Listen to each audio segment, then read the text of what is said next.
Bonjour à tous, ravi de vous retrouver pour un nouveau Call Case. Et aujourd'hui, un Call Case bien de chez nous, bien français, un vrai mystère. On pourrait dire le mystère de la chambre froide. Nous sommes le 30 décembre 1980. À la faculté de médecine de Paris, rue des Saints-Pères, les bâtiments sont déserts. Ce sont les vacances, les étudiants n'ont pas cours. Seuls quelques membres du personnel et quelques chercheurs obstinés circulent encore dans les couloirs. Il est 17h15 quand M. Arras, appariteur en charge des cadavres, légué à la science, pénètre dans les toilettes du département d'anatomie, au 5e étage, pour se laver les mains. Il est aussitôt saisi par l'odeur immonde qui règne autour des lavabos. Intrigué, il en cherche l'origine et découvre 2 gros sacs plastiques verts dans les poubelles. Du bout des doigts, il regarde ce qu'il y a à l'intérieur du premier, et ne peut réprimer une grimace de dégoût, car il connaît. Ce sont des membres humains découpés, et dans l'autre, il y a un tronc de femme décapité. Sûrement un corps sorti par quelqu'un du service de dissection, situé à quelques cloisons. Mais qui a pu faire une blague aussi douteuse? C'est à n'y rien comprendre. D'autant que la salle des frigos où sont entreposées les dépouilles est désormais fermée à clé. Scandalisé, M. Arras va trouver son supérieur hiérarchique, qui ne sait que lui dire, sinon de tout remettre à sa place. Le préposé obéit et se retrouve face à un gros problème. Dans la chambre froide, tous les casiers sont pleins. Il ne manque aucun sujet parmi la collection de cadavres destinés à la formation pratique des futurs médecins. Mais alors, d'où sort-elle? D'où sort cette dépouille supplémentaire? L'appariteur n'en sait strictement rien, mais il est tard. Il pose les sinistres sacs dans un coin et se dit: on y verra plus clair demain. C'est du moins ce qu'il espère. Le 31 décembre, le voilà de retour avant le soleil, bien décidé à percer ce mystère. 20 fois, il va consulter son registre, ouvre un à un les tiroirs métalliques, inspecte les cadavres conservés au formol. Après un ultime calcul, il s'approche de la fenêtre, le sourcil froncé. L'étroite rue du Quartier Latin est ornée de guirlandes de fête. Une foule nombreuse se presse pour préparer le réveillon, mais lui est seul dans le silence sépulcral de la fac, seul confronté à un terrible problème. Il y a un mort de trop dans ses comptes. Un examen plus poussé confirme que la mystérieuse jeune femme en morceaux ne vient pas de la maison. Elle n'a pas sur le thorax l'indélébile marque noire apposée sur tous les corps réceptionnés par le service. Sa peau a été en partie brûlée. Quant à la découpe des membres, elle a été effectuée sans aucune technique. Du travail d'amateur. Tout cela ressemble à une affaire sordide. On aura mis le cadavre ici en espérant qu'un de plus ou un de moins, ça ne se remarque pas. À 15 heures, dépassé par la situation, M. Arras décroche son téléphone et appelle la police.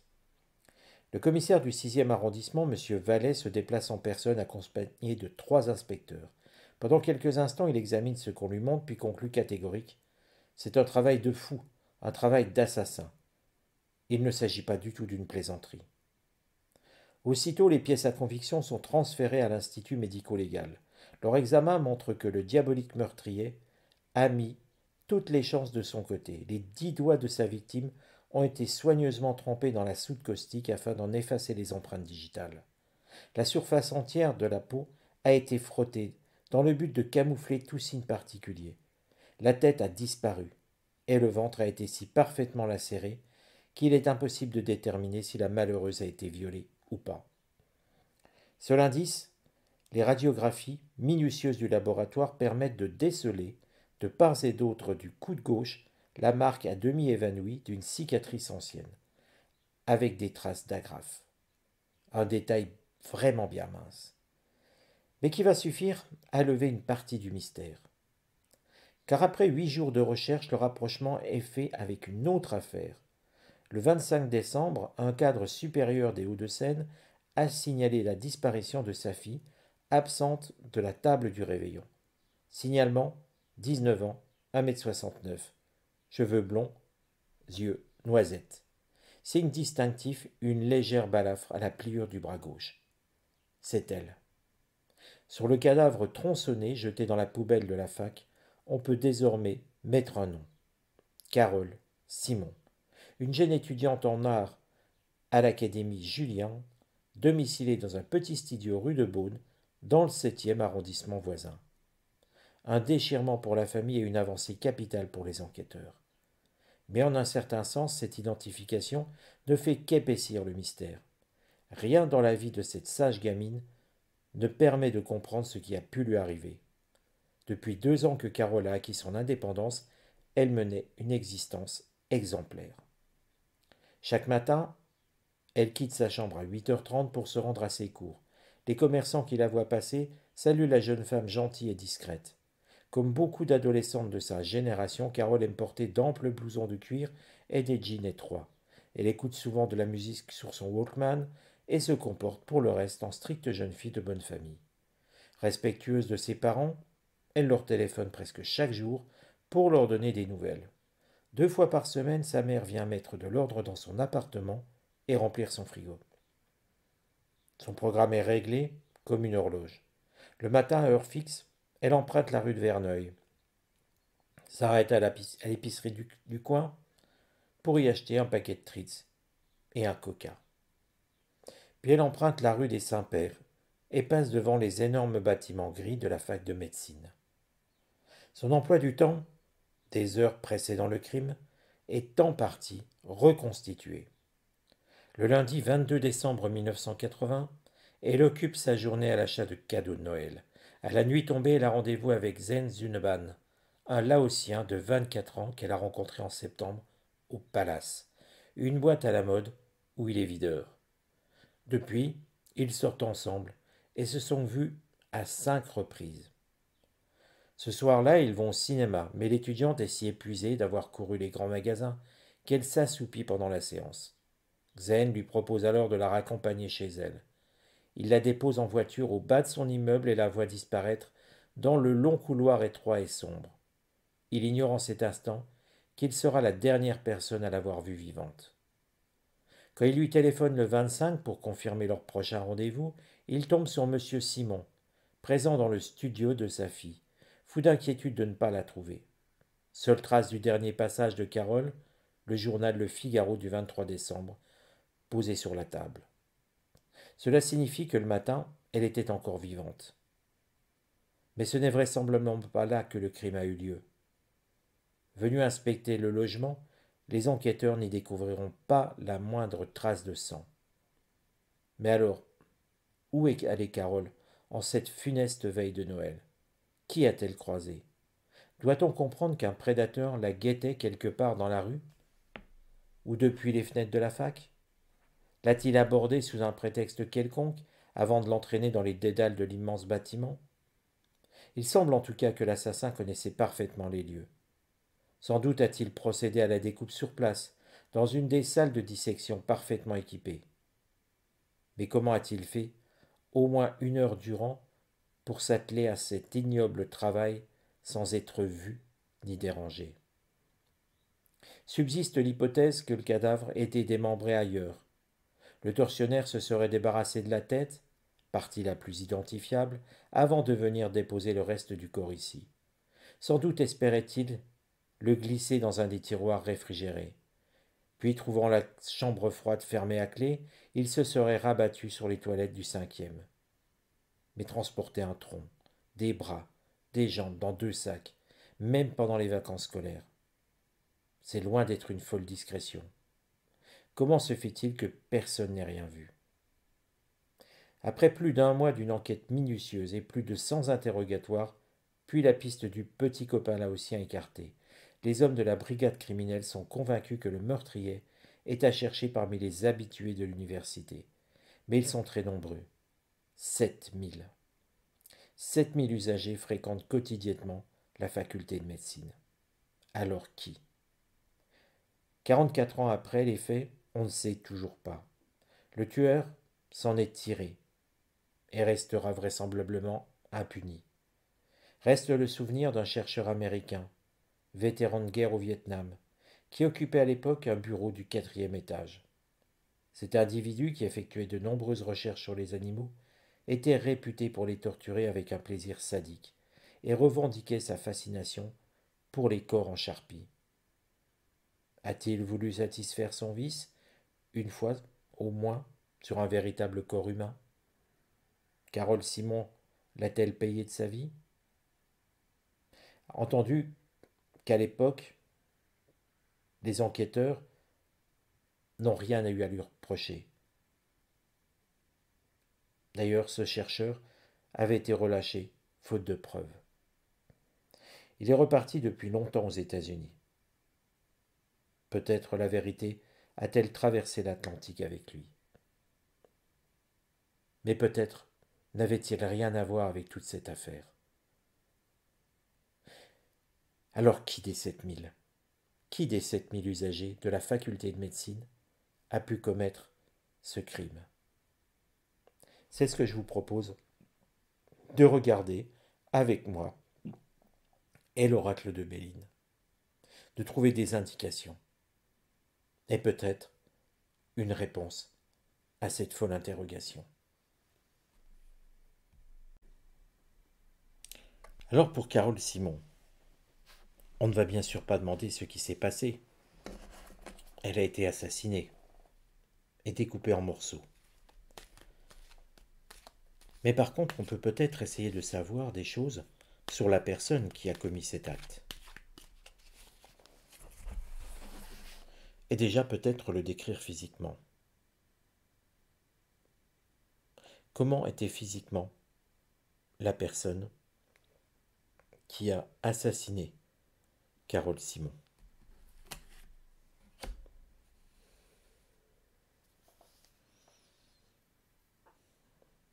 On sent quelqu'un avec un visage peu agréable, mal coiffé, brouillon.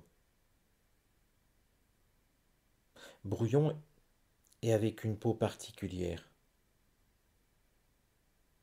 des boutons.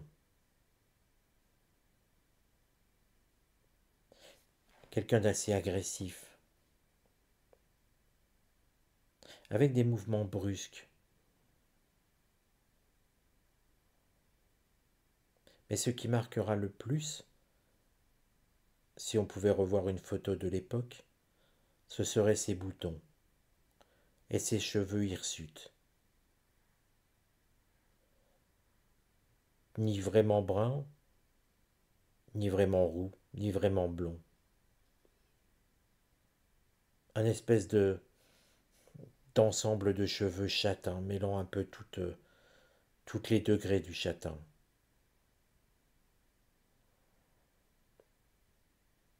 Que faisait-il dans la fac de médecine?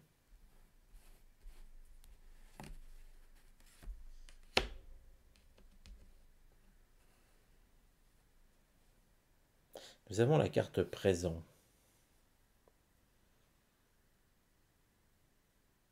La carte présente montre qu'il touchait de l'argent. Bon, ça montre que ce n'était pas vraiment un étudiant déjà. Et puis, ici, on a un rapport avec l'armée. Alors, il n'y a pas que le chercheur américain qui ait pu avoir un rapport avec l'armée. Toute personne ayant fait le service militaire dans ces années-là aurait pu correspondre au profil. Mais nous avons deux choses dessus, sur ce profil. Les cheveux hirsutes, les boutons, l'armée. et il n'est pas étudiant. Ce n'est donc pas un étudiant euh, passionné par la découpe des corps humains. Pour quelle raison a-t-il fait cela?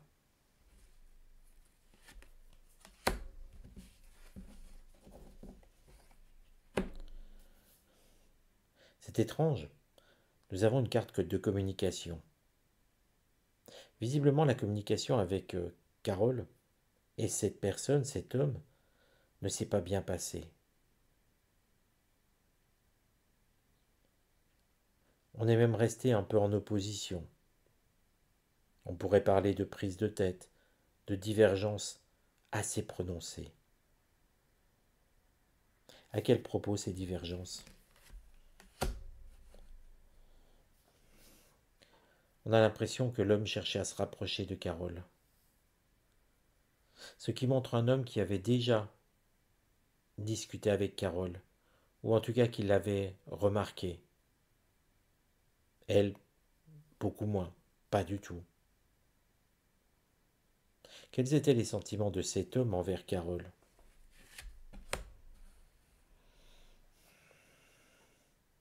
Il y avait des hauts et des bas.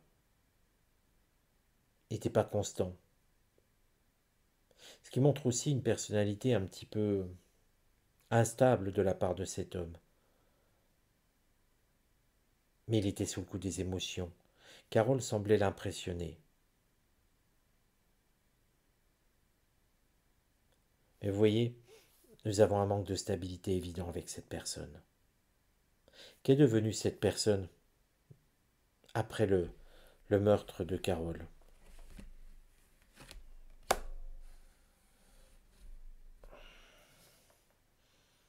Paradoxalement, il a suivi son chemin et trouvé une forme de bonheur. Nous avons la carte bonheur. Je dirais que cette personne s'est stabilisée ensuite. Alors à l'époque, je dirais quelqu'un, un profil qui à l'époque semblait, alors bien sûr le profil est large, tel que je vous l'ai décrit, et qui au niveau âge était entre 25 et 40 ans.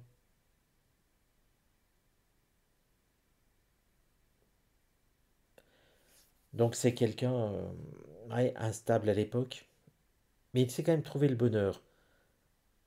Pourquoi s'est-il trouvé le bonheur? Quelle carte représente ce qu'il a pu se trouver? Il a tourné le dos à beaucoup de choses. Comment est-il arrivé à tourner le dos à beaucoup de choses?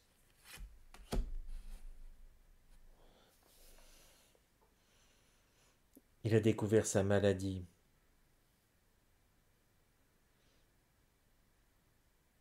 C'est quelqu'un qui s'est fait soigner ensuite.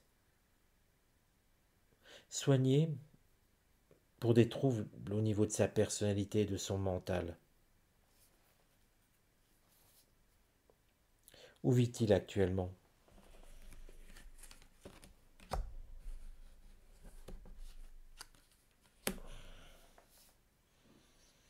Tout semble désigner ce chercheur des États-Unis. Je n'étais pas convaincu, je trouvais, dans le récit que j'ai pu trouver, je trouvais que accuser ce chercheur était pratique. Mais il semble bien que ce chercheur soit celui qui a commis ce crime sur Carole Simon. Alors dites-moi ce que vous en pensez. Avez-vous apprécié le fait de tirer carte sur carte avec les questions? C'est une méthode aussi, hein, je l'emploie rarement en vidéo parce qu'elle n'est pas très parlante, les questions sont très courtes finalement et les réponses très courtes aussi. C'est un petit peu la méthode que j'utilise lorsque vous me posez des questions précises, hein, quand je vous dis posez-moi des questions précises et j'y répondrai gratuitement, eh bien c'est cette façon-là que je fais. Et on obtient des résultats, hein, tout pareil. Simplement, c'est moins développé, effectivement. Mais dites-moi ce que vous en pensez. Donnez-moi votre avis. Et puis si vous voulez m'écrire, quelle que soit la raison, vous pouvez le faire sur utervoyant@gmail.com. Je vous embrasse. Je vous dis à très bientôt pour un nouveau Cold Case.